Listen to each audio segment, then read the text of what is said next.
Welcome back to Conceived in Liberty, the Bradley Speaker Series. I'm Rick Graber, president of the Bradley Foundation. Thanks so much for joining us.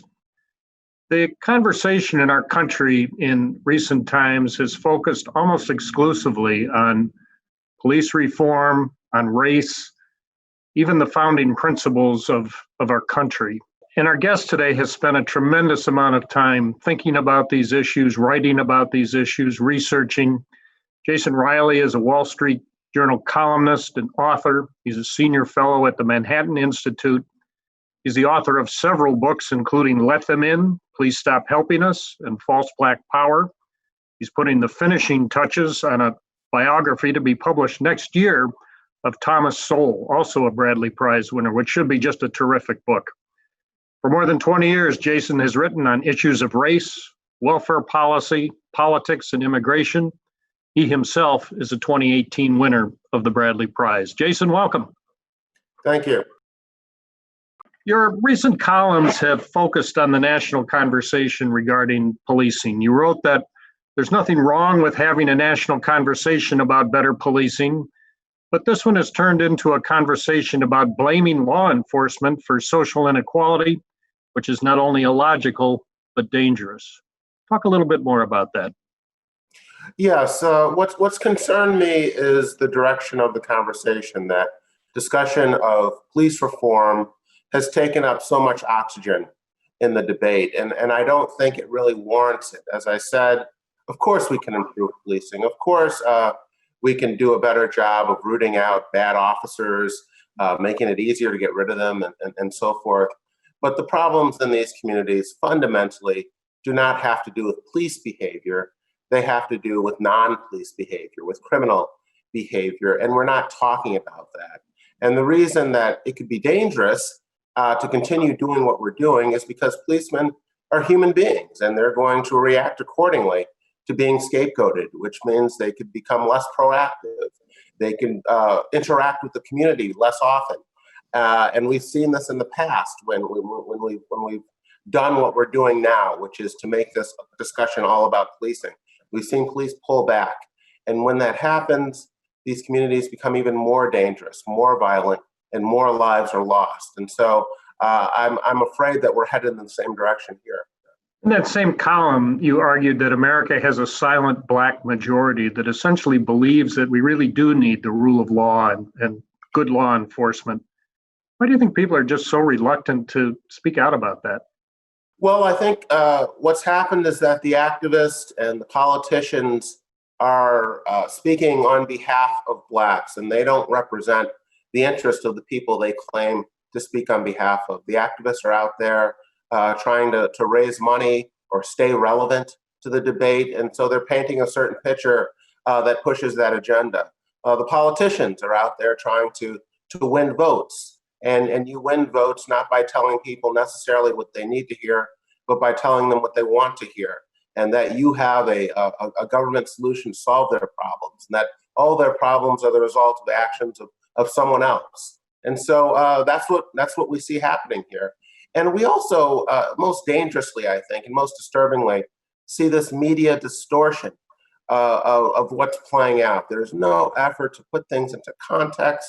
The proper context to explain these things to the viewers. And so we have people out there in the streets protesting violently, burning down cities and police departments and so forth, based on this false narrative, which is that, what happened to George Floyd in Minneapolis, or Michael Brown, or any number of other cases around the country, happens all the time, that it's an everyday occurrence. And that just simply is not something borne out by the data. The police are responsible for maybe 2 or 3% or fewer Black homicides in this country every year. There are more than 7,000 Black homicides in the country every year, and police are responsible for 2 or 3% of them. Just last year in Chicago, close to 500 people were killed. 3 of those killings involved police.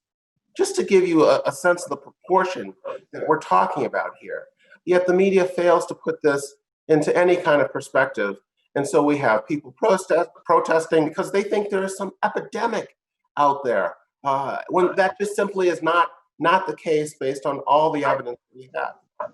Back to George Floyd. I mean, the whole country watched what was a horrific occurrence. There's no doubt about that. It's not at all clear what the efforts of many is in terms of what to accomplish. Do you think police reform will come out of all this? And if so, are the kinds of reforms that are being discussed constructive and appropriate? Well, again, we could make some progress on police reform, but just for the sake of argument, let's assume we are 100% successful in ending police violence towards Black Americans. 100% successful. Again, police are only responsible for 2 or 3% of Black homicides in this country. So if we are 100% successful in our efforts, we'll have solved 2% of the problem. I mean, what about the 98% of killings that do not involve police? Where are the protests for those? Where's the outrage over those? Where's the focus on reducing those deaths? It's a matter of proportion. So certainly some police reform, some constructive police reform can come out of this. There's some talk of doing a better job with police departments sharing data with one another. Every police department doesn't report the same data on police actions nationwide. Some departments submit more information than others. Maybe we should create a central database so that we have these figures. But again, that's only going to be helpful if you're someone who likes to follow data and listen to data. But we have plenty of data right now. I just cited some. I can tell you some more.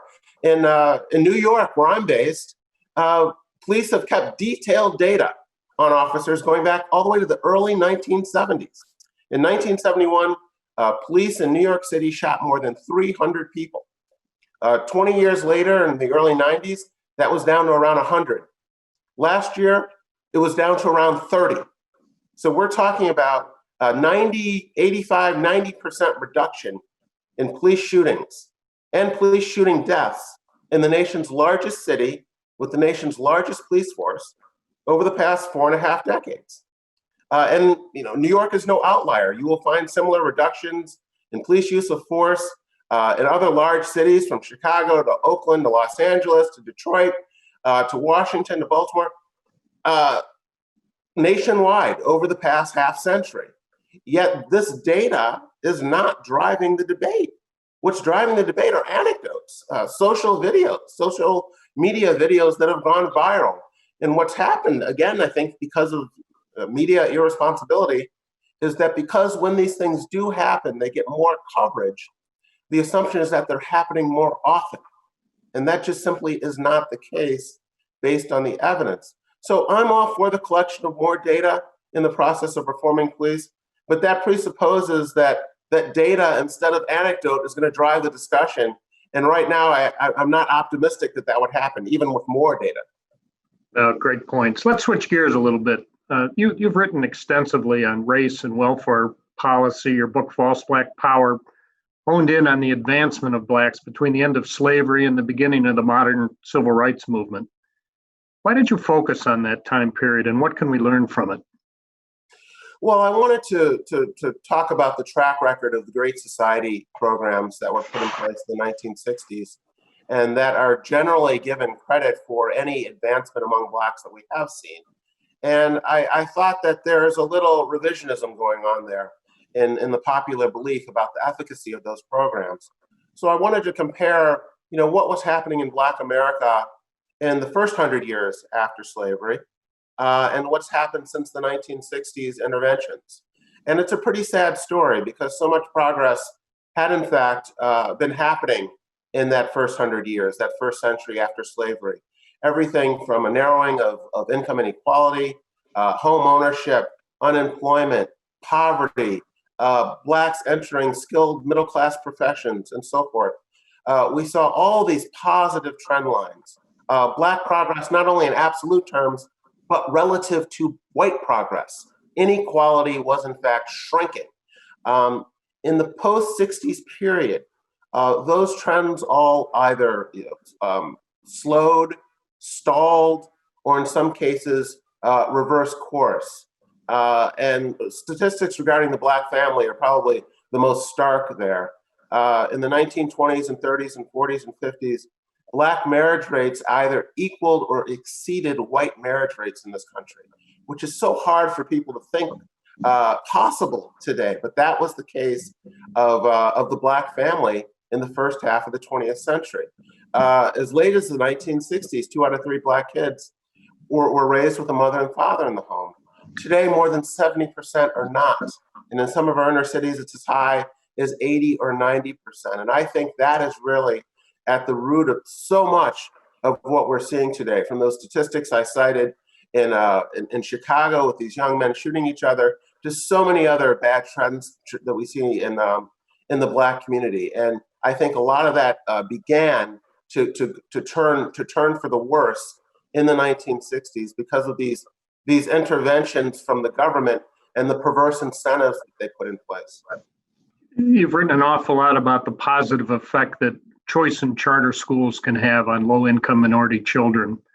How do we overcome the hurdles to expansion of educational choice, and why isn't there a national uproar about the generally horrible quality of education that's being provided by most big city public schools in this country? Well, I'll answer the second question first, and it has to do with something I said earlier, which is that the activists and the politicians are speaking or allowed to speak for the community when in fact they don't represent the interests of the community. And this is not a new phenomenon when it comes to education by any means. You can go back to the busing debates of the 1970s, where you had the NAACP in support of busing. Of course, their children were not on those buses, but Black communities across the country opposed busing back in the 1970s. They wanted good schools built right there in those communities. They didn't want to put their kids on a bus and ship them out to some white school district for racial balancing. That was something the activists were pushing on behalf of the Black community. And so we see the same thing continue today with this opposition to school choice. Among Black elites, you see opposition to school choice, but you do not find it among the Black rank and file, who overwhelmingly support Black school choice in this country. So I think what you have there with groups like the NAACP not supporting, or Black Democrats not supporting school choice, that has a lot to do with who funds them and who supports them. And that means the teachers' unions, which oppose school choice. And so the NAACP receives a lot of money from groups like American Federation of Teachers and National Education Association, and so do a lot of members of the Congressional Black Caucus. And so that affects their views, or what they will say about school choice, notwithstanding what the Black community feels about the subject. As far as how we're going to change it, Rick, I'm optimistic that as more Black families experience charter schools and the positive effects that come with charter schools, you're going to have this critical mass of activists out there, boosting these schools and this model going forward. And that's going to be tough to contend with. You'll just have satisfied customers who are going to pass the word on to their friends and families and neighbors and so forth. And I'm hopeful that will continue to happen regardless of the conversation going on among activists and among politicians. Yeah, I hope so. Last question, Jason. The Wall Street Journal's editorial board, of which you're a part, recently wrote, "Anger at the killing of George Floyd has spurred useful reflection about race and perhaps some important police reform. But the political and cultural forces have transformed in recent weeks into something far less healthy, a ferocious campaign of political conformity sweeping across American artistic, educational, business, and entertainment institutions." You've written a lot of things that are unpopular with the left. Are you concerned that the political conformity that we're watching diminishes free speech and undermines true social, racial, and economic progress?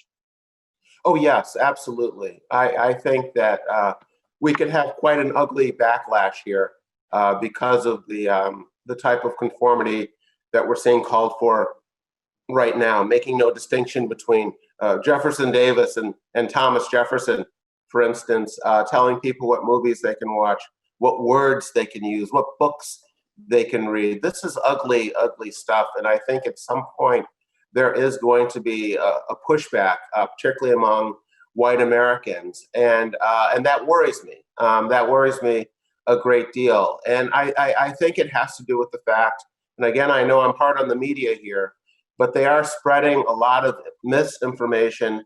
And it's not just wrong, it's dangerous. It is giving people false impressions.